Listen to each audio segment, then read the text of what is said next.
Ashley Chamberlain, welcome to Listening with Leaders. You are the CEO and founder of your company, which is called Chamberlain and Good Company, which can be found at that name, chamberlainandgoodcompany.com. You're providing financial services of all different kinds, including bookkeeping and accounting and tax planning and basic business services to small businesses. And you provide these both virtually, presumably around the world, and also locally, because you're right on the Kentucky-Indiana border. So welcome to the show.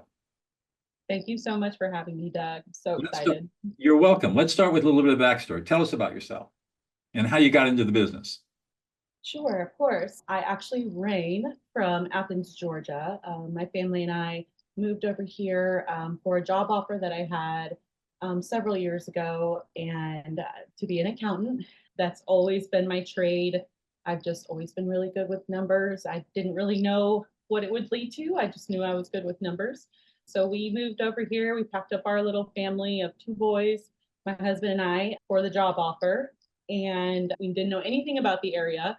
So my husband and I just rooted ourselves, quickly learned that I was not really meant for corporate for a few reasons, but one of them being the schedule was really tough, especially as an accountant. An accountant finds themselves working very long hours. It's the norm. And as a mom of young children, it wasn't really ideal for me and it didn't feel good. So I moved into more of a small business accounting role and just fell in love. I loved working with the owner in an intimate setting. So I ended up getting to a point where I thought, okay, I can keep doing this for the rest of my life, or what's next? Started my own business, and it's just been a wild ride. And I feel like I could not be doing anything else. I have two boys, and I would say they very much benefit from it as well because they have a very present mom. My husband is a local musician, and he also has a very present fan and wife. So here we are today. Wow. So are you a CPA? I'm not a CPA. I am, so it's an EA. Yeah, I don't okay. know. Okay. Some people are like, what does that mean? Also LMNOP. you have an MBA? Yes, So you I have an do. MBA and you're an Yeah. EA. Okay, great. And describe the kinds of services that you're providing to your clients now. So the most common services that we provide is bookkeeping and all full cycle accounting, which can be your accounts payable, accounts receivable, payroll, taxes. We do file taxes, tax returns. We help strategize when it comes to planning and cash flow management. We're basically helping you take a hold of your cash, which is one of your most precious assets in your company. And how would you describe your typical client? Oh, that's such a tricky question because every single client is so different. They're all so unique, but I guess some of the commonalities would be they're making anywhere from $100,000 to $1 million because a small business, people think, oh, they must not be making a certain amount of money, but that's not always what a small business means. So revenue wise, it ranges. But another commonality I find is overwhelm. So they come to us as a reactive state. They're coming to us saying, I am so overwhelmed. I am cramming all of this stuff into a night, one night a week, or a weekend, or the end of the month. Things are falling through the cracks. Or I hear, I've asked my wife to help me, and now she's not happy with me, and I need help. I don't know where this money is coming in from. I don't know where it's going. I don't know how much I'm actually making. And I really want to focus on why I started this business, which was not accounting. And that is probably the most common foundation of all of my clients. And how do people find you? Word of mouth? So word of mouth is a big one. Which I actually didn't think it would be this way because when I started my business, I was still working as a CFO of a local construction business. And I was heavily putting into an online presence because I didn't have time to in-person network. But shockingly, here we are today. Word of mouth is my biggest way to get a client. I'm part of a local BNI. So BNI is a really big one for me, but really clients lead to other clients. They say, hey, this is my person, and they're great. A lot of people come in through our website or social media because we do pour in a lot, but really CPAs is another big one. So people look at, oh, this person's doing the same thing as me. I think they're competition, but I've never looked at it that way. I've always said, we're doing the same thing, but that doesn't mean that every client is going to be right for me and right for you. So if you need help, I need help, let's work together. And I've had so many referrals from local CPAs, local EAs, and we just pass them back and forth. And it always ends up working out really well. Wow. So what is it that gets you up in the morning, gets you excited to go to work? Oh, so many things. It used to be, I used to call them my high vibe days because there's this sense of freedom that I used to be able to look at my planner and say, what do I want to do? What makes me feel good? When am I the most creative? Which is a very slim time as an accountant during the day when it comes to creativity. Waking up in the morning, I know I get the choice to be able to do the things in a way that I want to do them. That to me is just, it's so precious. But the other big part is my family. Before working at a job that required so much of my time, and I loved it. Don't get me wrong, I loved it. I was grinding for it. But now I get to wake up and I get to drive my kiddos to school. I get to be the last face that they see before they get out of their car, before out of my car, and before they start their day. I just really, there's just nothing like that. Nothing like the see you later, have a good day. And that really, nothing can touch that. So that is what gets me up every single day. So it's freedom. Freedom. That's what gets you Yeah. up, is the joy Yeah. of being free, of making your own choices, of living life on your terms, and Yeah. not having to have a structure dictated to you by somebody else. You get to dictate your structure. Yeah. Which is crazy because by instinct, by nature, I was always very routine. I thrive in routine. I love a schedule. I have several planners for different reasons. They all serve a purpose. But when it comes to the freedom, and don't get me wrong, owning a business, as your audience knows, you don't feel like you're free. You feel like, oh, I got to do this thing and I'm not free. I have to do all these things. But if you stop and think about the things that you choose to do, it really just opens up a whole new conversation because, yes, during tax time, I definitely don't feel like a free person. I definitely feel We're weak. chained. Yeah, I feel a little chained a little bit. Right. But the freedom of choice is a big reason that I started this in the first place. I wanted to be able to choose where my time was spent and where I showed up. So yeah, freedom. You mentioned earlier that you were the CFO for a construction company. Do you provide fractional CFO services to your clients? I do. I do. The capacity isn't as because so much energy goes into a fractional CFO client. And actually, the company that I was working for when I started this business, they are one of my fractional CFO clients. I took them with me, but I give them so much time, energy, and resource that I intentionally only keep a handful of those clients to make sure that I always provide top-notch customer service, response time, but it is one of my sweet spots. I love going in and helping in every kind of way possible. So what is it, Ashley, that is unique about you, that you bring to the table that makes you successful? Oh, I thought so much about this, especially after I watched your videos that were so helpful, because accountants we tend to live in a box, a very comfortable box, a black and white. Here is what we provide. It's all about the numbers, and this is what you're going to get. And when I came into the business owning world, I didn't realize I was doing this because I was just showing up as myself. But I feel like throughout working with other clients and getting that feedback, I was told, wow, you are not like anyone I've ever worked with in a financial space. And I would ask, why is that? I'm just doing what I've always done. And I was told it's because I show up and tell people exactly what they need to hear, not always what they want to hear. I've worked in construction most of my accounting life, which comes with a certain language, if you will, a certain just abrasive attitude. So I want people to succeed. I want them to be profitable. And sometimes the business owner is the biggest obstacle. Sometimes they are the ones that need to make the biggest change, and their employees are not going to be the ones to tell them. Their employees are going to walk on eggshells. They're going to do what they're told, and they're going to keep going.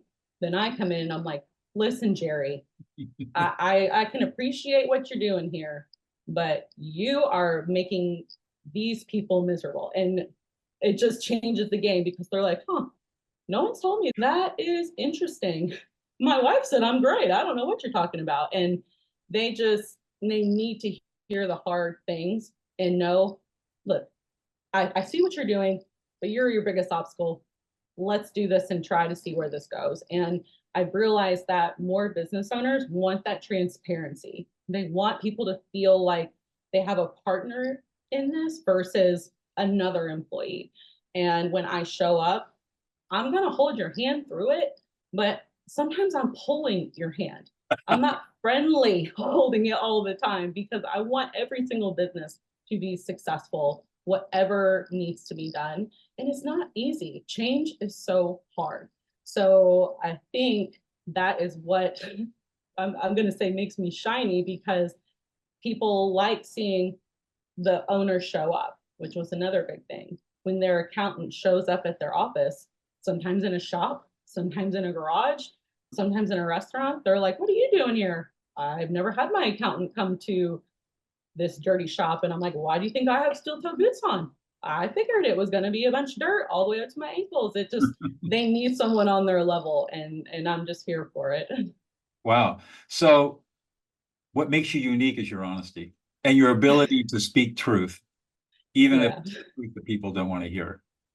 Yeah. And I think there's in a world of AI, in a world of so many changes, the internet going just bananas, people want authentic relationships. They Right. want to feel genuine conversation. They want someone to look them in the eye and say, I'm a real person, you're a real person, this is a relationship. Let's be successful together, not fancy words. The emails are nice with all of the campaigns and the emojis. And don't get me wrong, I love all that stuff, but it's the authentic showing up that really counts the most, I think, in the end. And that is a perfect segue into my next question about the importance of listening in your work. Tell me about Yeah. that. Oh, it's important. So much is said without being said. One of the questions that I ask when I am in a strategy call, when I'm in a consultation, when I'm seeing if it's really a right fit for both of us, one of the first questions I ask is, tell me what your ideal day looks like. What do you want your ideal day to look like? And the answers, they shock me every time, because I know what their day looks like now. And it's, I'm working 12 hours a day and then I go home and I do this, and it's crazy. And then their ideal day is the opposite. And it's finding the holes of okay, I see where you want to go. What's in the way? And trying to figure out what can change for them without them asking for it. Trying to figure out, okay, they initially came to me for this, but what I'm hearing is you actually need this. And when I say that to them, they're always taken aback. I didn't think I needed that. And so I have to say their words back to them. I hear you say that you actually only want to work 5 to 6 hours a day, and that you want to be able to show up for your kids, or you want to be able to walk your dog in the morning. All of those things require you to take action in this area. But that's just what I'm hearing. So repeating back what they're saying, using those listening skills, is this just, it's the goal, because they feel like, oh wow, she actually just used my own words against me, and it feels weird, but sounds like it's exactly what I need. What do you do when you run across people who are not good listeners? which is probably frequent. Why you're laughing. Yeah. Yeah, it does happen a lot. And it's very difficult because when I have alpha energy. I'm the oldest of 5 kids. I've always wanted to be in some kind of leadership role. I like leading a team. And so when I am met with, I'm going to say my equal, and they don't want to listen to really any suggestions I'm making, very quickly, I know this is not going to work out because my job heavily requires a mutual respect, a mutual listening, a mutual giving and getting, because I'm not going to help you with success if you're not taking any of my recommendations and doing it. So it's going to look like I'm actually not helping you if you're not doing the things I'm telling you to do. And that's not good for either of us. So normally it's okay, I don't think that I'm going to be a good fit because it sounds like you already know what you want. And I don't think that this is going to be it. Here's a list of people that might work out, and I just refer them to someone else. I never like to leave them empty handed, but I don't want to bring anyone in that I just have that gut feeling this is not going to work out. Do you often confront situations with your clients, small business people, where they've got chaos in their business, they've got fights and arguments and conflicts and unreasonably irrational people and they're just pulling their hat because they don't know what to do about it? Yes, very, very often, because when they come to us, it's like I said, they're reacting to stress. So they feel this pressure to do all these things because they're a business owner and they're supposed to do all of the things. And they're reacting to that stress by coming to us. And they feel like this is a last resort. Something's got to change. There's a lot of chaos, which I do understand. In the beginning, when I started my business, I was everything. I was every hat, and it made me hate my business. And that was when I stopped and said, how can I make this better? Because I don't want to burn it down. How can I make it better? What did you do to shift? What do I what? What did you do to shift? Oh, I told myself I was going to burn it down a lot of times, and then I didn't. But I had to do a time audit, which the word audit I know is so icky. It sounds so terrible. But I had to audit my own time, which is what I tell business owners that say, I can't afford to outsource, or I don't have time for onboarding. I don't know if I need to hire a bookkeeper or an accountant in-house, or if this is the route. And I always say, after they've told me their ideal day and they're still not sure, I'm not a great salesperson. I'm just really not. I don't really enjoy it. So I say, I'm going to have you do what I did, which is called a time audit. And I want you to write down everything you're doing throughout the day. And I want you to look at that after a week or 2 weeks and tell me, what do you like doing? What do you hate doing? What do you find yourself putting off until the very end, until it's almost ridiculous? And I want you to think, what can I give to someone else that's going to give them opportunity? It's going to be done faster, probably better, and make you just a little happier. And that's what I did. And I found a lot of the stuff I was doing I didn't like doing, which shocked me because I was just doing accounting. But in the beginning, I was doing a lot of accounting and it was burning me out. And so that was when I hired my first employee, and she changed everything. She greatly opened up time that I could devote to other things. And I found a joy in the other things that go with running a business. I never thought I would. I never thought I would want to go on podcasts and talk about myself. That sounded just it. I'm a background person. I'm a background dancer, singer, not a frontline person. And hiring that employee changed my mindset. It changed my efficiency, my customer service. I started making more money because our capacity grew. She was able to greatly handle client fulfillment, which led to me hiring another person. So one good thing led to another good thing. And you slowly grow the business. Yep. Yep. With the help of, she's still with me. She is one of my best friends, and then hired another friend, and they're still with me, and they just help me grow every single day. Good for you. One more question and we'll wrap it up. Ashley, what's one thing about yourself that we would never know unless you revealed it to us? That's tricky because you can probably tell I'm a pretty transparent person. I would say people, when it comes to doing accounting, the stigma is I show up to work in a collared shirt. I behind, in my desk, I have really thick framed glasses and I just type like this, and that I don't have any creative space. And that could not be more untrue. I think I had mentioned to you when we were first chatting is my husband is a musician. And one of the first things that brought us together when we were becoming friends was music. And him and I write songs together. We really enjoy writing together. We sometimes play together. When he plays locally, after a drink or two, I will go and sing with him, background singer for sure. But I do enjoy all things music. I find so much passion in that creative outlet. And I'm so lucky that he finds equal, if not more, passion in it because it helps me get all of that out. How fun. Yeah. That's great. Actually, it's been a joy talking to you, and I wish you all the success in the world going forward. Thank you so much. Thank you, Doug. Appreciate it.